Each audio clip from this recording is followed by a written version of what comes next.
Hello friends, मैं विकास Jain academy में आपका स्वागत करता हूं। आज हम पढ़ेंगे भारत के भूगोल में भारत की प्रमुख झीलें। देखेंगे कि झीलों का निर्माण कैसे होता है, कितनी प्रकार की होती हैं और एग्ज़ाम में किस किस तरीके से इसके प्रश्न पूछे जाते हैं। ठीक है, मानता हूं कि जो पीछे जो मैं वीडियो बना चुका हूं उनको आप देख रहे होंगे, अपने नोट्स बना रहे होंगे। उसी के आधार पर इसको भी लिखना है आपको और इसके भी नोट्स बनाने हैं आपको।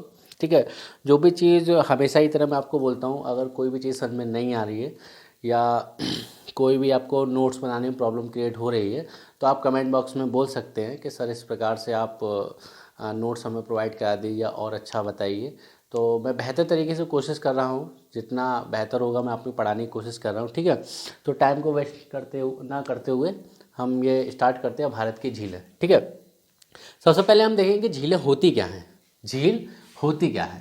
ठीक है, झील की देखिए डेफिनेशन तो आती नहीं है लेकिन मैं बता देता हूँ। जैसे कि हमने द्वीप पढ़े थे, क्या पढ़ा था? द्वीप पढ़े थे। तो फॉर एग्जांपल समझाने के लिए कह रहा हूँ मैं, जैसे द्वीप पढ़े थे कि एक स्थल भाग है, उसके चारों ओर क्या पाया जाए? जल, तो वो क्या कहलाता है? द्वीप कहलाता है। सेम चेंज कर दीजिए, एक जलाशय यानी एक जल भराव जिसके चारों ओर क्या हो? स्थल हो। जिसके चारों ओर क्या हो? स्थल हो, वो क्या कहलाएगी? हमारी झील कहलाएगी। क्या कहलाएगी? वो हमारी झील कहलाएगी। तो झील जो होती है हमारी कई प्रकार की होती है। कितने प्रकार की होती है? कई प्रकार की होती है, वो देख लेते हैं। पहली होती है हमारी क्रेटर झील। क्रेटर झील। दूसरी होती है हमारी विपर्तनिक झील। विपर्तनिक झील। तीसरी होती है हमारी गोखुर झील। गोखुर झील। ठीक है, क्रेटर झील क्या होती है? जैसे कि क्रेटर झील जिसे कहते हैं हम, जैसे कि एक ज्वालामुखी होता है और ज्वालामुखी फूटने के बाद जो उसका मुहाना होता है, मुहाना, जैसे ज्वालामुखी निकल गई, ठीक है, ज्वालामुखी फूट गई, ज्वालामुखी फूटने के बाद में कुछ इस प्रकार से आकृति बन जाती है मुहाने की। जो मुहाने पर इसका जल बहाव हो जाता है, क्या हो जाता है? मुहाने पर इसका जल बहाव हो जाता है, वही हमारा क्या कहलाता है? क्रेटर झील कहलाती है। क्या कहलाती है? क्रेटर झील कहलाती है। हम कह सकते हैं कि ज्वालामुखी से निर्मित झील, ज्वालामुखी से निर्मित झील कौन सी झील कहलाती है? क्रेटर झील कहलाती है। ठीक है, विपर्तनिक झील क्या कहलाती है? जैसे कि विपर्तनिक झील का जो निर्माण होता है वो प्लेटों के आधार पर होता है। विपर्तनिक झील का जो निर्माण होता है वो प्लेटों के आधार पर होता है कि प्लेट्स जो होती है आपस में खिसकती है। जैसे कि ये ए प्लेट है और ये हमारी बी प्लेट है। ये ए प्लेट है, हमारी बी प्लेट है। क्या हुआ? ए प्लेट और बी प्लेट एक दूसरे से खिसकने लगी। क्या होने लगी? खिसकने लगे। खिसकने के बाद क्या होगा? इसके मध्य में, यानी इन दोनों प्लेटों के मध्य में इस प्रकार की आवृत्ति बन जाएगी, इस प्रकार की आकृति बन जाएगी। तो यहाँ पर क्या हो जाएगा? जल बहाव हो जाएगा। वही हमारी क्या कहलाएगी? विपर्तनिक झील कहलाएगी। क्या कहलाएगी? विपर्तनिक झील कहलाएगी। ठीक है, ये दोनों क्लियर हुई। क्रेटर झील कौन सी होती है? जो ज्वालामुखी के मुहाने पर जल बहाव हो जाता है उसे क्रेटर झील। विपर्तनिक झील जो कहलाती है हमारी ए और बी, यानी कि दो प्लेटें हैं, प्लेटों के जब प्लेटें टूटती हैं आपस में, यानी कि प्लेटों के बीच में क्या हो जाता है? भ्रंश उत्पन्न हो जाता है, जिसके कारण एक दरार सी पड़ जाती है। तो उसी में क्या होता है? जल बहाव हो जाता है और जल एकत्रित हो जाता है, वही क्या कहलाएगा? हमारा विपर्तनिक झील कहलाएगी। दूसरा होता है गोखुर झील, सॉरी तीसरी होती है हमारी गोखुर झील होती है। गोखुर झील क्या होती है? जैसे कि मैं आपको फॉर एग्जाम्पल बताऊं, जैसे कोई हमारी नदी बह रही है इस प्रकार से, इस प्रकार से नदी बह रही है, तो नदी जब बहेगी तो सिंपल सी बात है, इसको काट, यानी कि ये एक ऊंचाई है, टीला है, टीले को काटती हुई जाएगी तो एक आकृति इस प्रकार से बनेगी, तेज बहाव होगा। तो ये इस प्रकार से ये वाला क्षेत्र क्या हो जाएगा? जलमग्न हो जाएगा। ये वाला क्षेत्र क्या हो जाएगा? हमारा जलमग्न हो जाएगा। तो यही हमारा क्या कहलाएगा? ये गोखुर झील कहलाएगी। क्या कहलाएगी? हमारी गोखुर, कौन सी कहलाएगी? गोखुर झील कहलाएगी। सॉरी, ठीक है, कौन सी कहलाएगी? गोखुर झील कहलाएगी। यानी हम कह सकते हैं कि नदी के बहाव के कटान से निर्मित, यानी कि जैसे हमारी कोई नदी, ये हमारा कोई टीला है और यहाँ पे कोई नदी बह रही है, यहाँ पे कोई नदी बह रही है और बहाव के कारण क्या हुआ? धीरे धीरे ये वाला जो टीला था ये क्या हो गया? कट गया। कटने के बाद क्या बना? ये एक जलमग्न क्षेत्र बन गया। क्या बन गया? ये जलमग्न क्षेत्र बन गया। तो इधर भी स्थल है, यह इधर भी स्थल है, इधर भी स्थल है, इधर भी स्थल है, यानी कि चारों तरफ से क्या इसके स्थल है। तो ये वाला भाग क्या हो जाएगा? हमारा झील हो जाएगा। ये वाला भाग क्या कहलाएगा? हमारा झील कहलाएगा। तो झील हमारी कितने प्रकार की? 3 प्रकार की। एक तो क्रेटर झील, विपर्तनिक झील तथा गोखुर झील। कौन सी झील? गोखुर झील। ठीक है, इतने के लिए हुआ। अब आते हैं प्रश्नों पे कि जो झीलों के जो प्रश्न आते हैं वो राज्यों के आधार से भी पूछे जाते हैं तथा भारत में मीठे पानी की झील, खारे पानी की झील तथा लैगून झील। एक और रहेगी हमारी लैगून झील। लैगून झील, और लैगून झील क्या है, सबसे ज़्यादा इंपॉर्टेंट है। लैगून झील क्या हमारी सबसे ज़्यादा इंपॉर्टेंट है कि लैगून झील होती क्या आखिर। लैगून झील से जो प्रश्न पूछा जाता है वो उदाहरण के तौर पर पूछा जाता है कि भारत में निम्नलिखित में से कौन सी लैगून झील है। तो लैगून झील क्या होता है, यानी तटीय क्षेत्र पर अगर समुद्र की जो लहरें होती है और समुद्र का पानी स्थलीय क्षेत्र में भर जाता है और फिर वह उस स्थल का क्या बन जाती है, झील बन जाती है। यानी कि तटीय क्षेत्र है और इस जो लहरें हैं समुद्र की लहरें और स्थलीय क्षेत्र में आ जाए और वापस ना जाएं और वह एक जल बहाव बना दें, यानी कि जलीय क्षेत्र है, जल बहाव यानी एकत्रित हो जाए, तो वही क्या कहलाएगी, हमारी जल झील कहलाएगी। कौन सी, लैगून झील कहलाएगी। ठीक है, भारत में जो लैगून झीलें हैं जैसे कि हम कह सकते हैं चिल्का झील है, कैसी है, चिल्का झील है, कोलोरू झील है, पुलिकट झील है, ये सब क्या है, लैगून झील के उदाहरण हैं। ठीक है, तो देखिए झीलें क्रेटर है, विपर्तनिक है, गोखुर है तथा लैगून झील है, ये कई प्रकार की झीलें हैं। इसमें जो इम्पोर्टेंट है हमारी वो सबसे ज़्यादा लैगून झील। कौन सी है, लैगून झील। देखिए 1 नंबर आपका आना ही आना है। किस तरीके से आपको तैयार करना है, किस तरीके से नहीं करना है, वो मैं आपको बता रहा हूँ। ये तो रही आपके बड़े एग्जाम के लिए यानी लोअर पीसीएस तक। आपको जो अब जो तैयार करना है वो राज्य के आधार पर पूछी जाती है। किसके आधार पर, राज्य के आधार पर पूछी जाती हैं। दूसरा जो पूछेगा आपका सही युग्म के आधार पर पूछेगा। जैसे कि ए सारणी में दे दी 4 नहरें, 4 झीलें, उसके बाद में दे दिया आपका क्षेत्र दे दिया यानी राज्य दे दिया। अब पूछेगा सही मिलान करिए, क्या पूछेगा, सही मिलान करिए। ठीक है, अब चलते हैं राज्यों के आधार पर पढ़ते हैं कि झीलें कौन कौन सी हमारी। तो सबसे पहले हम राज्य गिना देते हैं, जैसे कि जम्मू कश्मीर है, हिमाचल प्रदेश है, उत्तराखंड है, ठीक है, सिक्किम है, असम है, ठीक है, मणिपुर है, मेघालय है, उड़ीसा है, आंध्र प्रदेश, तमिलनाडु, केरल, महाराष्ट्र, गुजरात तथा राजस्थान। इन राज्यों से हम प्रमुख झीलें पढ़ेंगे। आपको सभी याद नहीं करनी है। सब लोग कहते हैं सब कुछ पढ़िए, हम ही एक ऐसे टीचर है जो कहते हैं आप सफिशिएंट पढ़िए। जो 3 घंटे में 10 नंबर लेके आ रहा है वही 1 घंटे में 60 नंबर लेके आ रहा है। ठीक है, तो वैधता किसकी ज़्यादा होगी भाई, 60 नंबर वाले की होगी। तो भाई 1 घंटे पढ़ रहा है, यानी कि चालाकी से पढ़िए। किससे पढ़िए, चालाकी से। ठीक है, तो हम राज्य के आधार पर पढ़ेंगे। जैसे कि जम्मू कश्मीर जो प्रमुख झीलें हैं जैसे कि डल झील है, बूलर झील, शेषनाग झील, अनंतनाग झील तथा बैरीनाग झील। ठीक है, अगर हम देखें कॉमन फैक्टर नाग नाग नाग नाग नागिन नाग नागिन, तो हम कह सकते हैं यानी कि जितनी भी नाग से रिलेटिव झीलें होंगी वो सब किस में होंगी, जम्मू कश्मीर में होंगी। किस में होंगी, जम्मू कश्मीर में।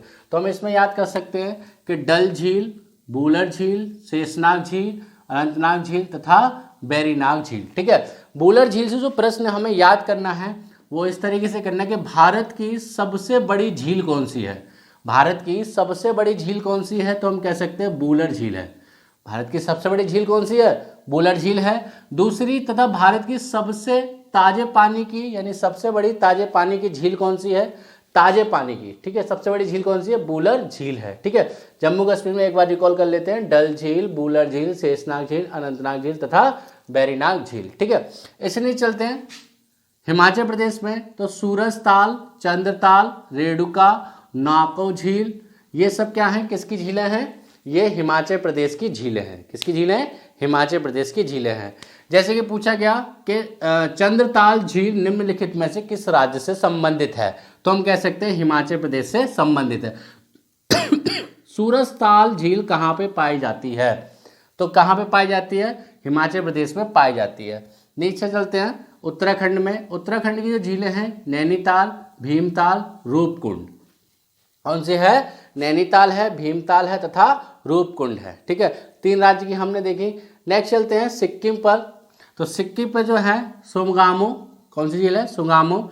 ये है हमारी चोलहामो जो कि भारत की सबसे ऊंचाई पर स्थित है। कहाँ पर स्थित है, भारत की सबसे ऊंचाई पर स्थित, कहाँ, किस राज्य में स्थित है, तो सिक्किम में स्थित है। ठीक है, चंडुब्बी झील हमारी किस राज्य में स्थित है, असम में स्थित है। कहाँ पर स्थित है, असम में स्थित है। ठीक है। नेक्स्ट देखेंगे मणिपुर। नेक्स्ट देखेंगे सबसे ज़्यादा इंपॉर्टेंट कि लोकटक झील किस राज्य से संबंधित है। कोई आए या नहीं आए, कोई भी झील भारत से पूछी या नहीं पूछी जाए, लेकिन लोकटक झील हर बार पूछी जाती है। किस राज्य में है? तो मणिपुर में है। कहाँ पर है? मणिपुर में है। लोकटक झील कहाँ स्थित है? मणिपुर में स्थित है। दूसरा डिफरेंट जो प्रश्न आता है वन लाइनर पूछा जाता है कि पूर्व उत्तर यानी पूर्वोत्तर झील यानी पूर्वांचल की सबसे बड़ी झील कौन सी है? तो लोटक झील है। यह ताजे तथा मीठे पानी की झील है। किसकी है? ताजे तथा मीठे पानी की झील है। ठीक है। दूसरा है मेघालय में यार उमाया झील। कौन सी है? उमाया झील है, जो कि कहाँ स्थित है? मेघालय में स्थित है। ठीक है। नेक्स्ट है भारत की सबसे बड़ी झील। भारत की सबसे बड़ी झील कौन सी है? चिल्का झील है। कौन सी है? चिल्का झील है। मैंने लिखा भी, डोनेट भी किया है, जो लोग नोट्स बना रहे हैं वो लिख भी सकते हैं कि भारत की सबसे बड़ी झील कौन सी है? चिल्का झील है, जो कि किसकी झील है? खारे पानी की झील है। ठीक है। यहाँ हमने देखा कि ताजे पानी की सबसे बड़ी झील कौन सी है? बूलर झील है, तथा खारे पानी की सबसे बड़ी झील कौन सी है? चिल्का झील है। तथा चिल्का झील किस झील का उदाहरण है? तो लैगून झील का उदाहरण है। इस पर IMP कर लीजिए। क्या कर लीजिए? इस पर IMP कर लीजिए। अभी इन सारी झीलों में मैं आपको बताऊंगा कितनी झीलें आपको याद करनी है। ठीक है। मैं आप उंगली रख के कह दूं कि रेणुका आप याद कर लो, नहीं है एग्जाम में, लेकिन जो इंपॉर्टेंट है, जो आती हैं, वो मैं आपको बताऊं किस तरीके से आपको याद करनी है। ठीक है। और किस तरीके से प्रश्न पूछा जाता है। ठीक है। उड़ीसा की कंजिया है, ठीक है, अंशुपा है, ये सब कहाँ की झीलें हैं? उड़ीसा राज्य की झीलें हैं। ठीक है। उड़ीसा राज्य में केवल आपको एक ही याद करनी है, चिल्का झील। क्या याद करनी है? चिल्का झील। इसमें 3 तरीके के प्रश्न पूछेगा। भारत की सबसे बड़ी झील चिल्का झील, खारे पानी की सबसे बड़ी झील चिल्का झील, तथा लैगून झील का उदाहरण। लैगून झील का उदाहरण SSC GD में ये प्रश्न पूछा गया था कि लैगून झील निम्नलिखित में से कौन सी है? निम्नलिखित में से कौन सी है? तो कौन सी भैया? चिल्का झील है। नेक्स्ट चलते हैं आंध्र प्रदेश में। आंध्र प्रदेश की झीलें हैं हिमायत, हुसैन सागर, कोलूरू झील। कौन सी है? हिमायत, हुसैन सागर तथा कोलूरू झील। ठीक है। कोलूरू झील भी किसकी उदाहरण है? लैगून झील की उदाहरण है। किसका उदाहरण है? लैगून झील का उदाहरण है। ठीक है। लैगून झील मैंने आपको बता दिया क्या होता है, यानी तटीय जो क्षेत्र होते हैं और जो समुद्र की लहरें होती हैं वो स्थलीय भाग में आ जाती हैं और फिर वह वापस नहीं जाती है, जलवाहाव बन जाता है, तो वही हमारी क्या कहलाती है? झील कहलाती है। ठीक है। नेक्स्ट है हमारा तमिलनाडु। तमिलनाडु में झील है हमारी एक पुलिकट। जो पुलिकट झील है वह आंध्र प्रदेश और तमिलनाडु की संयुक्त झील कह सकते हैं। यदि आंध्र प्रदेश नहीं दिया गया तो तमिलनाडु आंसर होगा, तमिलनाडु नहीं दिया गया तो आंध्र प्रदेश हमारा सही होगा, क्योंकि यह इनके दोनों के समीपवर्ती है। आदि आंध्र प्रदेश में है, आदि तमिलनाडु में। तो ये झील भी हमारी किसकी उदाहरण है? लैगून झील की उदाहरण। नेक्स्ट चलते हैं तमिलनाडु पे। एमराल्ड झील, वीरानानम तथा कलिवेली सबसे ज़्यादा इंपॉर्टेंट। ठीक है। यानी दक्षिण भारत के कलिवेली झील किस राज्य में स्थित है? दक्षिण भारत की कलिवेली झील किस राज्य में स्थित है? तो हम कह सकते हैं तमिलनाडु में स्थित है। ठीक है। नेक्स्ट चलते हैं केरल। केरल में सबसे ज़्यादा इंपॉर्टेंट है अष्टमुदी झील। कौन सी है? अष्टमुनि झील। दूसरी है बेबनाथ झील। कौन सी है? बेबनाथ झील। बेबनाथ झील पे ही नौकायातन क्या होती है? प्रतियोगिता होती है। कौन सी होती है? नौकायतन। कौन सी होती है? प्रतियोगिता होती है, जिसमें नाव चलाते हैं। आपने देखा होगा मद्रासी पिक्चरों में जो नाव चलाते हैं, जल्दी जो नाव चलाते हैं ना, बहुत सारे लोग बैठे होते हैं, कम से कम आप कह सकते हैं 20-30 लगा लीजिए, 20-30 जो व्यक्ति बैठे होते हैं और एक साथ इस तरीके से नाव चला रहे होते हैं, तो वही नौकायतन झील होती है। इस पर एक द्वीप स्थित है, वेलिंगटन द्वीप। कौन सा है? वेलिंगटन द्वीप। सबसे ज़्यादा इंपॉर्टेंट है, पूछा जाता है कि वेलिंगटन द्वीप जो है किस झील पर स्थित है? कि झील पर स्थित है, तो हम कह सकते हैं बेबनाथ झील पर स्थित है। नेक्स्ट है सत्यम कोतम झील। सत्यम कोतम झील किस राज्य से संबंधित है? केरल से संबंधित है। नेक्स्ट चलते हैं महाराष्ट्र पर। ठीक है। महाराष्ट्र में है लोनार झील, बिहार झील, उपवन तथा तुलसी झील। इन तीनों को याद नहीं करना है, केवल देखना है। इन तीनों को याद नहीं करना है, केवल देखना है, समझना है कि बिहार झील, उपवन झील, तुलसी झील कहाँ स्थित है? महाराष्ट्र में। लोनार झील किस राज्य में स्थित है? IMP है। क्या है? IMP है। लोनार झील किस राज्य में स्थित है? तो महाराष्ट्र में स्थित है। यह ज्वालामुखी निर्मित झील है। कैसी झील है? यह ज्वालामुखी निर्मित झील है। तो भारत में निम्नलिखित में से भारत में कौन सी झील ज्वालामुखी निर्मित झील है? तो हम कह सकते हैं लोनार निर्मित झील है। कैसी है? लोनार निर्मित झील है। नेक्स्ट चलते हैं गुजरात पर। गुजरात में थोल है, वस्तुपुर है। गुजरात इतना इंपॉर्टेंट नहीं है, पूछा भी नहीं जाता है, क्योंकि यहाँ से वन अभ्यारण्य के प्रश्न अधिक बन जाते हैं, ठीक है, इसलिए पूछा भी नहीं जाता है। तो इसको आप याद ना ही याद करें तो ठीक है, लिख सकते हैं, लिखने के लिए क्या है, आप कॉपी भी भर सकते हैं, कोई दिक्कत नहीं है।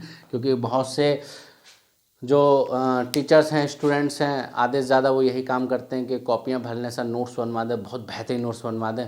तो लिखी हुई चीज़ें तो आपको पता है किताबों में लिखी हुई हैं, नोट्स भी आप कितने बेहतर बना लें, जब तक आपको तैयार नहीं है, याद नहीं है, एग्ज़ाम में कोई आपको पास नहीं करा सकता किसी भी कीमत पे।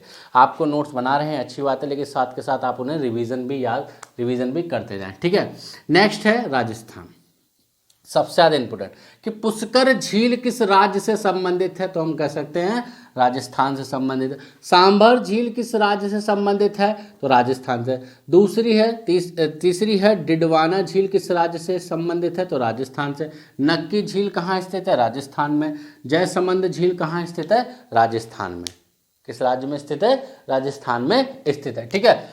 अब सबसे लवणीय झील कौन सी है, राजस्थान की कौन सी सबसे ज्यादा लवणीय झील है, तो वह है सांभर झील है, ठीक है। किस राज्य में सबसे ज्यादा लवणीय झीलें पाई जाती हैं, किस राज्य में सबसे ज्यादा लवणीय झीलें पाई जाती हैं, तो वह राजस्थान में पाई जाती हैं। कहा जाता है कि राजस्थान में जो लवणीय झील पाई जाती हैं वह तेथिस सागर के कारण पाई जाती हैं। ऐसा कहा जाता है कि किसके कारण पाई जाती हैं, तेथिस सागर होने के कारण ये क्या पाई जाती हैं, लवणीय झीलें पाई जाती हैं, ठीक है। अब राज्यों के आधार पर तो हमने समझ ली, राज्यों के आधार पर क्या हुआ हमने समझ ली। अब हम देख लेते हैं इनमें सबसे ज़्यादा इंपॉर्टेंट कौन सी है। जैसे कि मैं बताऊं कि डल झील है, बूलर झील है, इधर आपका चंद्रताल, रेडुका, इधर आपका भीमताल, ठीक है, इधर आपका चुहामो, ठीक है, असम की याद नहीं करनी है। सबसे ज़्यादा इंपॉर्टेंट यानी कि लोकटक झील, उमाया झील, चिल्का झील, ठीक है, हुसैन सागर, कोलेरू, पुलिकट, कलीबेली, ठीक है, अष्टमुडी, बेमनार, लोनार, सांभर, पुष्कर, ठीक है। इतनी झीलें हैं, बस आप इतनी ही झीलें याद कर सकते हैं तो आप सो फार सो गुड है। सभी याद कर सकते हैं तो बहुत अच्छी बात है, मेरे लिए भी अच्छा होगा, ठीक है। अब इसमें दो तरीके से प्रश्न पूछे जाते हैं, वो तो मैं आपको बताता जा रहा था राज्य के आधार से किस तरीके से। जैसे लोटक झील किस राज्य में स्थित है, तो हम कह सकते हैं मणिपुर में स्थित है। तो अब जो प्रश्न बनते हैं वो दो तरीके से बनते हैं कि सही युग्म बताइए, सही युग्म बताइए। युग्म के आधार से प्रश्न हम बढ़ते जा रहे हैं, युग्म के आधार पर प्रश्न बढ़ते जा रहे हैं। अब मैं आपको बता दूं एक और सेशन स्टार्ट हो गया, पीईटी,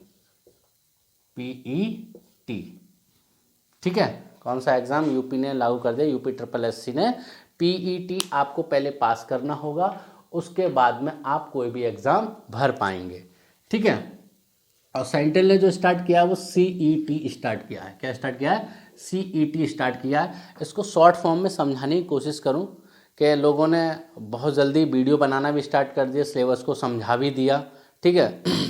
तो अब जॉब लेना इतना आसान नहीं हो गया है जितना आप लोग समझ रहे हैं कि हाँ साहब कि ये पढ़ लें वो पढ़ लें कि जॉब मिल जाएगी, ठीक है। इसमें प्रॉपर जो फोकस किया गया वो GS पे किया गया। किस पे किया गया, GS पे किया गया। इसकी वरीयता जो है GS के बढ़ा दी गई है मैथ की अपेक्षा। मैथ बिल्कुल डाउन कर दिया है। अगर आपको यूपी SSS में फॉर्म भरना है तो पीईटी पहले क्रॉस करना पड़ेगा, उसके बाद में आप यूपी SSS भर पाएंगे, ठीक है। चलिए इसको मैं विस्तृत रूप में दूसरे वीडियो में आपको समझाऊंगा कि किस तरीके से आपको याद करना है। फिलहाल इतना है कि GS की वरीयता बढ़ गई है। जितने भी लोग मेरी वीडियो को देख रहे हैं वो अपने नोट्स बनाना स्टार्ट कर दें, क्योंकि NTPC के एग्ज़ामों में जो इसको रह रहा है 40 में से वो 31-30 का रेशियो रह रहा है। और जिसके पास मेरे नोट्स नहीं हैं वो लोग व्हाट्सअप मैसेज करके नोट्स ले सकता है, ठीक है। चलिए प्रश्न पे आते हैं। जैसे कि पहला दे दिया ए ऑप्शन लोकटक झील, दूसरा दे दिया उमाया झील, तीसरा दे दिया चिल्का झील, चौथा दे दिया लोनार झील। अब इसमें से पूछेगा सही युग्म दर्शाइए। क्या, सही युग्म बताइए। तो पहला दे दिया आपका सही युग्म बनाना है, यानी कि 3 हमें गलत करने, इसमें क्या करने में 3 गलत करने हैं। तो पहले मैंने लिख लिया महाराष्ट्र, दूसरा लिख दिया इसमें मध्य प्रदेश, दूसरे में लिख दिया मैंने आपका गोवा, तीसरे में लिख दिया राजस्थान। तो सही युग्म है तो सिंपल सी बात है कि पॉजिटिव क्वेश्चन है, 3 गलत होंगे, 1 सही होगा। तो इसमें सही कौन सा है? लोनार झील, जो कि कहाँ स्थित है? महाराष्ट्र में। ठीक है, अगर हम ऐसे तैयार करते तो हमारे कितने प्रश्न तैयार होते? 4 एक साथ हमारे प्रश्न तैयार होते। दूसरा कहेगा संयुग्म नहीं है, संयुग्म नहीं है, और संयुग्म नहीं है तो क्या होगा? 3 सही होंगे और 1 गलत होगा, 3 सही होंगे और 1 हमारा क्या होगा? गलत होगा। ठीक है, तो मैं 1 गलत कर देता हूं इसमें। तो अब हमारा कौन सा आंसर होगा? यानी चिल्का झील। चिल्का झील कहाँ स्थित है भैया? उड़ीसा में स्थित है। ये क्या आंसर दे रखा है? राजस्थान। इस तरीके से प्रश्न आपसे एग्जाम में पूछे जाते हैं। ठीक है, राज्य के आधार पर तो मैं आपको बता ही रहा हूँ, वन लाइनर पूछे जाते हैं, जैसे कि आपको क्या है वन लाइनर। ठीक है, तो वो भी मैंने बता दिया कि भारत की सबसे बड़ी झील चिल्का झील, मीठे ताजे पानी की झील बुलर झील, मीठे और ताजे पानी की यानी पूर्वांचल की झील यानी लोटकक झील है। ठीक है, अब बात करते हैं साइड में जो मैंने कुछ कोटेशंस लिखे हैं, कुछ कोटेशंस लिखी हैं, जैसे कि झीलें भी कई झीलें 2 प्रकार की होती है। एक तो प्राकृतिक झील होती हैं, एक मानव निर्मित झील होती है यानी कृत्रिम झीलें होती है। कैसी होती हैं? कृत्रिम झीलें होती हैं, यानी मानव निर्मित झील को हम क्या बोलते हैं? कृत्रिम झीलें। जो स्वयं बनती हैं, यानी कि जो स्वयं बनती हैं उसे हम प्राकृतिक झीलें कहते हैं। ठीक है, अब जो मानव निर्मित झीलें हैं, मानव निर्मित झीलें जो बनाई गई हैं वो किस लिए बनाई गई? यानी कि सिंचाई के लिए बनाई गई। किसके लिए बनाई गई? सिंचाई के लिए बनाई गई हैं। तो हम देख सकते हैं कि मानव निर्मित झील जो इंपॉर्टेंट है, यानी कि चंबल नदी पर 3 झीलों का निर्माण किया गया है। गांधी सागर झील जो कि मध्य प्रदेश में स्थित है, जवाहर सागर तथा राणा सागर किस में स्थित है? किस राज्य में? राजस्थान में स्थित है। ये अधिकांशतः पूछी जाती है कि राणा सागर झील किस राज्य में स्थित है, तो वह राजस्थान में स्थित है। जवाहर सागर झील कहाँ पर निर्मित की गई है, तो वह राजस्थान में स्थित है। किस नदी पर स्थित है? जो चंबल नदी पर स्थित है। कहाँ स्थित है? चंबल नदी पर स्थित है। ठीक है, गांधी सागर झील का निर्माण किस नदी पर किया गया है? तो चंबल नदी पर किया गया है। नेक्स्ट है सतलज नदी। सतलज नदी पर जो झील का निर्माण किया गया और हिमाचल प्रदेश और पंजाब की संयुक्त परियोजना है ये, तो गोविंद सागर झील। कौन सी है? गोविंद सागर झील है। ठीक है, गोविंद सागर झील और गोविंद बल्लभ पंत सागर झील, यानी कि गोविंद सागर झील ठीक है, गोविंद सागर झील किस नदी पर स्थित है? सतलज नदी पर स्थित है। तथा गोविंद बल्लभ पंत झील किस नदी पर स्थित है? रिहंद नदी पर स्थित है। किस पर स्थित है? रिहंद नदी पर स्थित है। कंफ्यूज मत होना, क्योंकि इसमें बल्लभ पंत है और इसमें सागर